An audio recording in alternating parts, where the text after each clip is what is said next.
So let's talk about Team USA real quick. I'll be honest, more so from a, not so much as a breaking down the game part, just I have some thoughts. So I'm gonna share them. I don't know how to explain it, but I have some thoughts I'm gonna share. So Team USA loses in the, I don't know what the game is technically called. They lose in the runner-up game. They lose in the game fighting for third place. I'm gonna keep it being, I only watched a little bit of highlights. I didn't even watch that many highlights. To my understanding, everybody didn't even play in that game because it was like, yo, if we ain't going for gold, what we going for? Throughout the FIBA tournament, they started out good. Like they was beating up on some really, really bad teams. They was beating up on bad teams. But when it came down to playing, even I'm talking about like group play, or even like that round that was after the group play, the games that we lost were the games that were against teams that ended up actually going deep into the tournament. Like once we started playing against the equivalent of an over 500 team, we struggled. And one of the things that we said going into this tournament that a lot of people said was, this team is mid. This team ain't good. Who are we sending? I want to say only 2 or 3 of the guys on the team had made an all-star team going into this. There were some concerns in with what this team was going to look like. We had a stream at the beginning of FIBA, and I was like, at the very least, I'm excited for these guys to get this level of experience, because we talked about how the 2014 FIBA team was a bunch of young guys. It was Steph, it was Clay, it was James, it was Kyrie, all of these guys before they went on to win MVPs, championships, all the such and the like. And then I'm looking into it further. USA really don't be caring about FIBA. I was listening to Old Man in the 3. It was either Old Man in the 3 or The Mismatch. Y'all know those are my favorite podcasts. And they're basically talking about, when it comes to the Olympics, we've won, I think it was 27 out of 30 or 26 out of 30. Maybe not 30. 30 sound like a lot. Maybe it was 18 out of 20 or 17 out of 20. We've won most of the Olympics, or at least medaled at most of the Olympics. We've only won 3 out of the last like 10 FIBA joins. They just don't take FIBA as serious. And I don't, for good or bad, like good or bad, I don't, you could, if you want them to take it serious, if you don't want to take it serious, good or bad, I don't think Team USA takes FIBA as serious as they take the Olympics. It is what it is. They don't look at FIBA the way the world looks at FIFA, because I would say FIFA is more highly touted than soccer is at the Olympics. It's flip-flopped. Basketball is more highly touted at the Olympics than it is at the FIBA. So, and yes, Sleazy, the crazy part is this team on paper was really good. We went on, like I said, I was like maybe June, we had a stream. I'm like, yo, this team is good. Everybody's talking bad about it. Like the team was solid. I'm looking forward to the rest of these guys' career. But one of the things that I think was interesting to look at or interesting to talk about was, one, the fact that none of these guys have international play experience, so international rule experience. So the rules are slightly different. Like there's no defensive 3-second in the key. You can still swat a ball off of the rim. Like there's just a couple of slightly different rules that make the game, the way you think about the game, at least on the defensive and offensively, it just makes you think about specifically the paint differently. And the reason I bring up the paint is because one of the things that one of the things that Team USA struggled with was their presence to the paint. And a lot of that, Sleazy, you already brought it up and alluded to it, a lot of that came up with talking about Jaren Jackson Jr. and talking about how poorly he played, for lack of a better word, how poorly he played.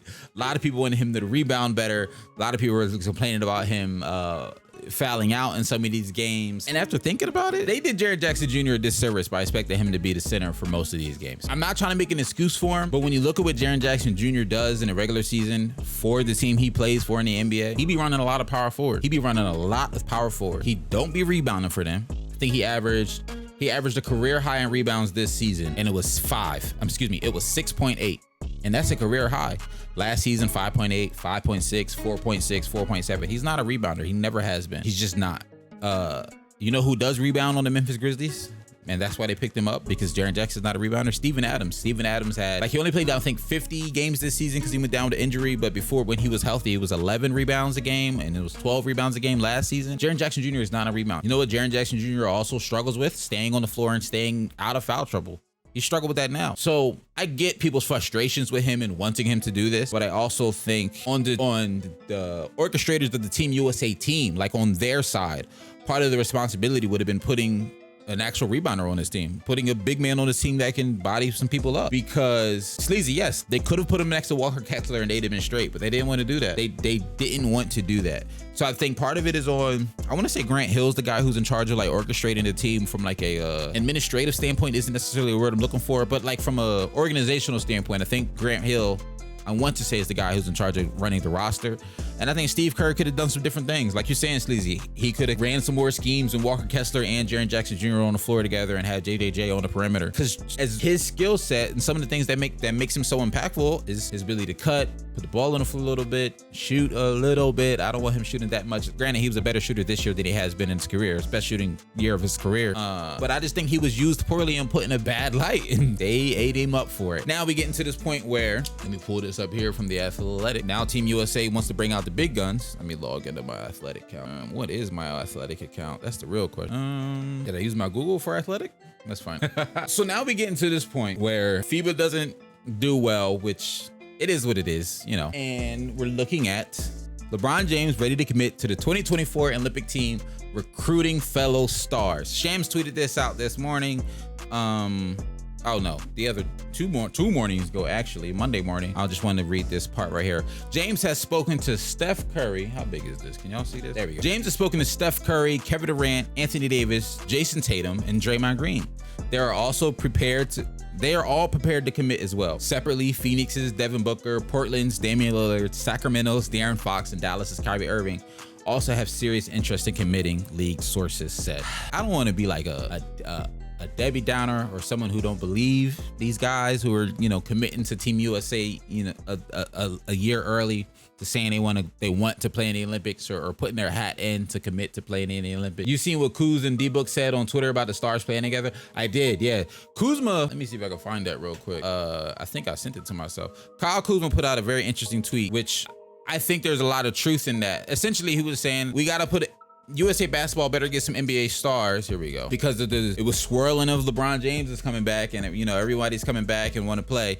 Kuzma says USA basketball better get some NBA stars to know how to play a role. Anybody could be nice with the ball in their hands, but can you be cool with defending and go into a corner for a few possessions? And Devin Booker quote tweeted it and saying, "I will." You know, it's hilarious. Twitter.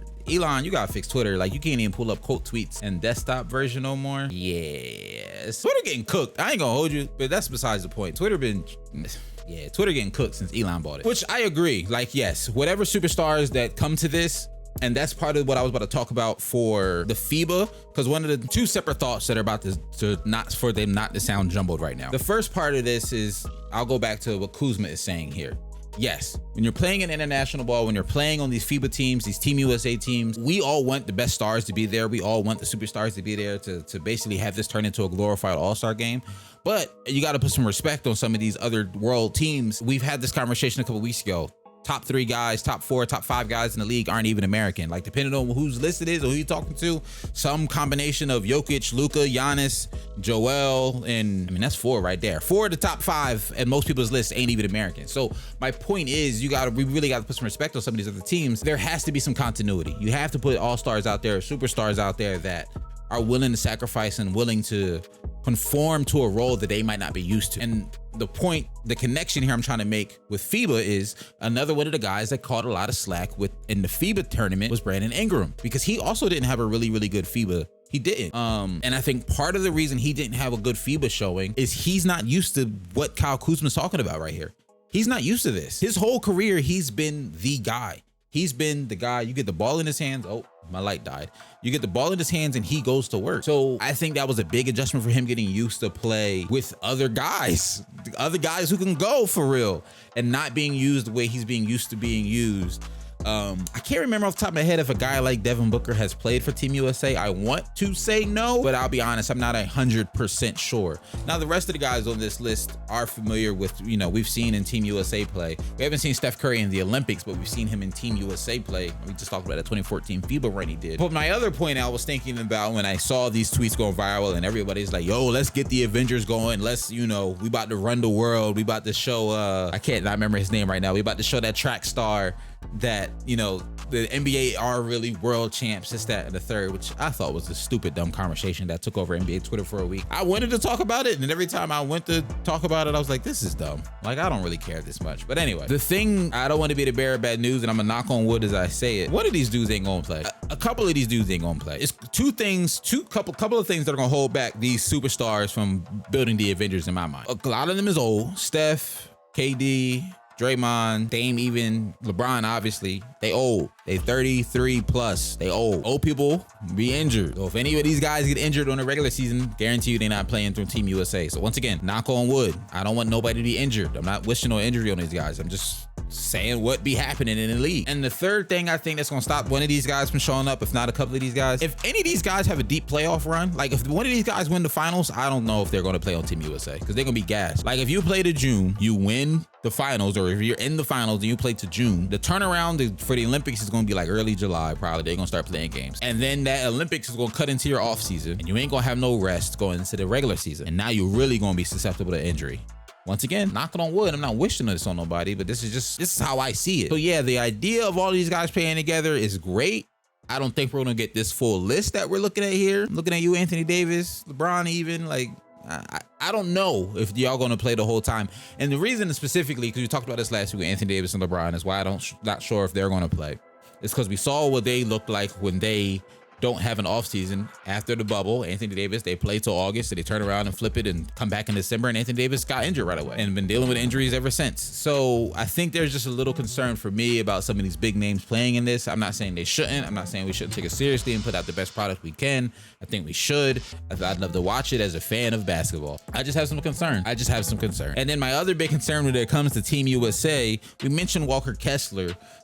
We talked about Jaren Jackson Jr. Some of the best centers aren't American. Jokic is out, Giannis, Joel. There's even just a lot of big bodies just around that can play for their teams. Vucevic is probably gonna play for his own team. Like there's a lot of the Sabonis is gonna play for his home country. Like some of the best centers ain't American in the league right now. Like now we said we do have Walker Kessler. That's a name I would like to see play. We do have Bam. That's a name I would like to see play. And not the saying that Bam would have the same struggles that Triple J did. Let me look it up before I disrespect Bam and make sure I put some respect on his name. Because while Bam does actually play center most of the time for the Miami Heat, I know plenty of Heat fans. My boys is Heat fans. They tell me almost every offseason, man, I wish we would get it big so Bam can not have to play 5 all the time. Very similar to the situation that Anthony Davis be finding himself in, where he has to play 5 all the time, where it's really effective having y'all at the 5, but there's sometimes you just want that luxury of another big. So I'm very curious to see what that other big would be for them. Yeah, we can play great between Bam, Anthony Davis, Draymond, Triple J, Walker Kessler. They're all really, really good defensively.